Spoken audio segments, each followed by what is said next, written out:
એસટીની હડતાલે સૌરાષ્ટ્ર અને કચ્છને પણ જાણે આકળ વિકળ બનાવી દીધી। સૌરાષ્ટ્ર અને કચ્છના મોટા ભાગના વિસ્તારોમાં આવતી એસટી બસો બંધ રહેતા મુસાફરોને કાળઝાળ ગરમીમાં જાણે કપરી પરિસ્થિતિનો સામનો કરવો પડ્યો। ત્યારે એસટીની હડતાલે કેવી રીતે સૌરાષ્ટ્ર અને કચ્છને હેરાન પરેશાન કર્યું, જોઈએ આ અહેવાલમાં।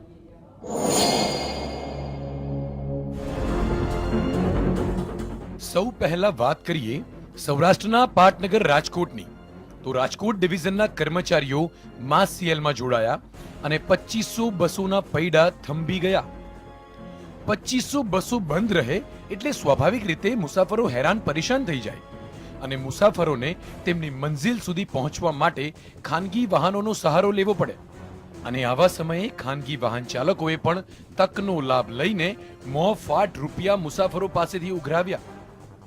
વેકેશનનો માહોલ હોવાથી કાર્યક્રમ બનાવીને ઘરેથી નીકળેલા પરિવારો પણ એસટીની હડતાલના કારણે મુશ્કેલીમાં મુકાઈ ગયા અને પરિસ્થિતિમાં પરેશાન થઈ ગયેલા મુસાફરો એક સમયે એવું બોલી ગયા કે સરકારી કાર્યક્રમોમાં બસોનો ઉપયોગ કરનારી સરકારે એસટીના કર્મચારીઓના પ્રશ્નોનું નિરાકરણ લાવવું જોઈએ।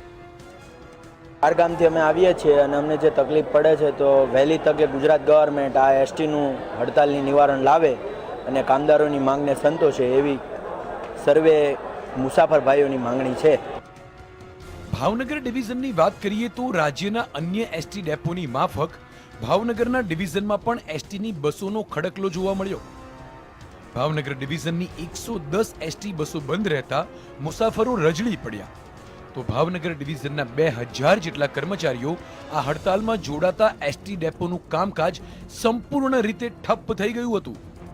આ એક દિવસની માસ સીએલ ઉપર જવાની ફરજ પડી છે અને કર્મચારીઓના જટિલા પ્રશ્નો છે, કાયમી જે પાર્ટ ટાઈમ કર્મચારીઓ છે એને કાયમી કરવા માટે છે। ફિક્સ પગારદારોને જે ફિક્સ પગારની અંદર જે બધી સવલતો મળવી જોઈએ, જે કાંઈ લાઇન નાઇટ કિલોમીટર આ તે મળવા જોઈએ એ પણ મળતા નથી। કામથી આવ્યો છું, નહીં અમદાવાદ જવું છે પણ હવે બસો છે ને એટલે બેઠા છે। એસટીની હડતાલ છે એટલે બહુ મોટી તકલીફ છે। આજુબાજુમાં જવું હોય તો પણ તકલીફ થાય। તળાજાને મારે 2-3 જગ્યાએ જવું છે પણ એસટીના લીધે પ્રોબ્લેમ છે। જ્યારે જામનગરમાં પણ વેપાર ધંધા સાથે સંકળાયેલા લોકો, જામનગરમાં પણ એસટીના કર્મચારીઓ હડતાલમાં જોડાતા સમગ્ર પંથકમાં એસટીના મુસાફરોને પારાવાર મુશ્કેલીઓનો સામનો કરવો પડ્યો। ખાસ કરીને વિદ્યાર્થીઓ હેરાન પરેશાન થઈ ગયા હતા, તો એસટી યુનિયને પણ પોતાની માંગણી અને લાગણી વ્યક્ત કરી હતી। કદાચ સંપેટાઈ ગઈ હોય તો એના કારણે મેં કીધું કદાચ એસટી ચાલુ થઈ ગઈ હોય એટલે અહીંયા આવ્યો છું હું।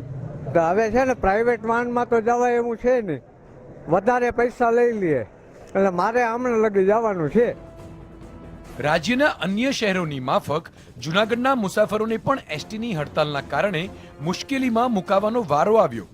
એસટીની હડતાલથી અજાણ મુસાફરો જ્યારે એસટી ડેપો પહોંચ્યા ત્યારે થોડો સમય માટે મુસાફરોની ભીડ જામી, પરંતુ જેવી જ મુસાફરોને ખબર પડી કે હડતાલ છે, મુસાફરો રોષે ભરાયા, જે બાદ મુસાફરોએ ખાનગી વાહનોનો સહારો લઈને તેમની મંઝિલની વાટ પકડી હતી।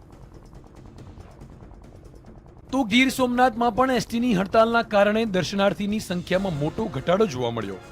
વેરાવળનું એસટી સ્ટેન્ડ હડતાલના કારણે જાણે સોમસામ ભાસી રહ્યું હતું। તો ભાવનગર જિલ્લામાં પણ આવી જ સ્થિતિ જોવા મળી। વાત કરીએ ભાવનગર જિલ્લામાં તો મુસાફરોને વ્યાપક મુશ્કેલીઓનો સામનો કરવો પડ્યો। મુસાફરોને ખાનગી વાહનોમાં પણ વધુ પૈસા દઈને પોતાના ગંતવ્ય સ્થાન પર પહોંચવું પડ્યું હતું। જો કચ્છની વાત કરીએ તો રાજ્યના અન્ય શહેરો અને ગામોની માફક કચ્છના ભુજમાં પણ મુસાફરો એસટી વિભાગની એક દિવસીય હડતાલના પગલે પરેશાન થયા હતા। ભુજના બસ સ્ટેન્ડ પર સવારે મુસાફરો એકઠા થયા, જેમાં સૌથી વધુ સંખ્યા વિદ્યાર્થીઓની હતી। પરીક્ષાનો સમય હોવાથી વિદ્યાર્થીઓને મુશ્કેલી વેઠવાનો વારો આવ્યો। હડતાલના પગલે કચ્છના અંદાજે 550 રૂટ બંધ થઈ જતા ભુજ ડેપોને 22 લાખનું નુકસાન વેઠવું પડ્યું। તો બીજી તરફ કચ્છની કાળઝાળ ગરમીમાં લોકો પરેશાન થઈ ગયા હતા। રાષ્ટ્રીય કાર્યકારિણી અને રાજ્ય કક્ષાની ત્રણેય માન્ય સંગઠનોની કાર્યકારિણીએ એવો આદેશ કરેલ દરેક જિલ્લાઓને, તે મુજબ તમામ કોર્પોરેશનના આ 55,000 કામદારો સીએલ રિપોર્ટ આપી દીધેલ છે અને એના કારણે રાતના મધરાત્રિ 12 વાગ્યાથી આજે 30 તારીખના 12 વાગ્યા સુધી બધા કામદારો રજામાં હોવાથી બસો થબી ગઈ છે। પ્રશ્ન આવ્યો માંગણીનો, તો માંગણીમાં તો અમે આ જુલાઈ 2014થી એસટીના એમડી શ્રીને વખતો વખત રાજ્ય કક્ષાના ત્રણેય માન્ય સંગઠનોએ આવેદનપત્રો આપેલા છે.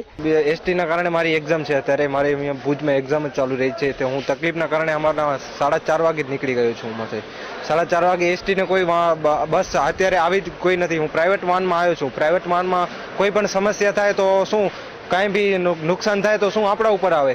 એસટી તો સરકારની છે. સરકારને એટલું ધ્યાન આપવું ખપે કે આ વિદ્યાર્થીઓ માટે કે એસટી બસ પ્રાઇવેટ રાખવી ખપે કે જેથી તેને આવી પરિસ્થિતિમાં એક્ઝામ પૂરી કરી શકે. સૌરાષ્ટ્ર અને કચ્છના મોટા ભાગના વિસ્તારમાં લોકો એસટી બસનો વ્યાપક ઉપયોગ કરે છે. વિસ્તાર મોટો હોવાથી મુસાફરોની સંખ્યા પણ વધુ રહે છે. ત્યારે એસટીની હડતાલે સમગ્ર સૌરાષ્ટ્ર અને કચ્છને કાળઝાળ ગરમીમાં કપરી પરિસ્થિતિનો સામનો કરવો પડ્યો. Bureau report, GSTV.